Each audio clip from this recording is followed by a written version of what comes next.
শরীফ ওসমান হাদির সঙ্গে আমার একবারই দেখা হয়েছে।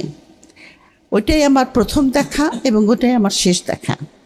আমি একটা সেমিনারে গেছিলাম, সেখানে হাদি বক্তা ছিল, অল্পক্ষণ ছিল। আমরা একসঙ্গে ঢুকছিলাম, তখন হাদির সঙ্গে আমার 2 সেকেন্ড কথা হয়েছে। কিন্তু হাদির সমস্ত কার্যকলাপ, অত্যন্ত দুঃখের বিষয় যে বিএনপির মহাসচিব ওনার নামটা বলতে পারছিল না, কিন্তু আমরা কিন্তু সেম তো বটি, এবং ইনকলাব মঞ্চের নামও বলতে পারছিল না। উনি বলছিলেন ইনসাফ পার্টি। তার মানে হলো যে ওনারা বলেন বৃহত্তর রাজনৈতিক দল, কিন্তু তারা ওসমান শরীফ হাদির কার্যকলাপ, তার আদর্শ, সে যে বাংলাদেশের বিনির্মাণে তার যে স্বপ্ন, যেটা জুলাই অভ্যুত্থানে আমাদের ছাত্র জনতা যেটা আমাদের স্বপ্ন দেখিয়েছে, এবং সেটার পথ নির্দেশনা যে হাদি যেভাবে করছিল, অর্ধপথে তার কাজ থেমে গেল। কিন্তু যে কথা হাদি বলেছে যে আমার সন্তান লড়বে, আমার সন্তানের পরে তার সন্তানরা লড়বে, তারা স্বাধীনতার পতাকা সমুন্নত রাখবেই। সুতরাং ঢাকা ইউনিভার্সিটি এবং অন্যান্য আমাদের যে ছাত্র, তারা সবাই আমার ছাত্র। জাহাঙ্গীরনগরের যারা পড়েছে তারা তো অবশ্যই ছাত্র।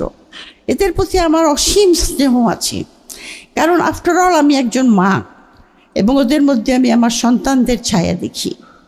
এবং তারা এই যে আমাদের স্বাধীনতা হওয়ার পর থেকে 71-এর মুক্তিযুদ্ধের পর থেকে বাংলাদেশ যে একটা মুক্তিযুদ্ধের স্বপ্ন থেকে বিচ্যুত হয়ে পড়েছিল, এবং আমরা কোনো পথ খুঁজে পাচ্ছিলাম না। আমি ব্যক্তিগতভাবে, যেহেতু আমি অ্যাক্টিভিস্ট না, আমি লিখি, আমি ব্যক্তিগতভাবে আমি লিখেছি যে বিশেষ করে 2009 সাল থেকে শুরু করে শেখ হাসিনা যে ক্রমান্বয়ে একটা ফ্যাসিস্ট হয়ে উঠছে এবং দেশের সমস্ত গণতান্ত্রিক প্রতিষ্ঠানগুলিকে ভেঙে দিচ্ছে, এটা আমি বহু লেখায় লিখেছি। কিন্তু কোনো পথ খুঁজে পাচ্ছিলাম না। আমার মনে হচ্ছিল যে আমরা বোধহয় এখান থেকে আর বেরোতেই পারবো না। আমি ওই বিজয় সরণির ওখানে একটা মূর্তি ছিল না বিরাট, শেখ মুজিবুর রহমানের, আমি ওইখান থেকে যাওয়ার সময় সবসময় দেখতাম।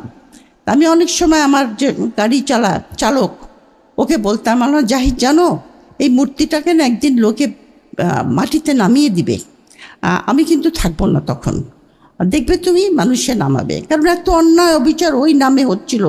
কিন্তু আল্লাহর অসীম করুণা যে আমি বেঁচে থাকতেই দেখে গেলাম, যারা আপনার ভারতীয় আধিপত্যবাদের আইকন মানে তাকে ব্যবহার করে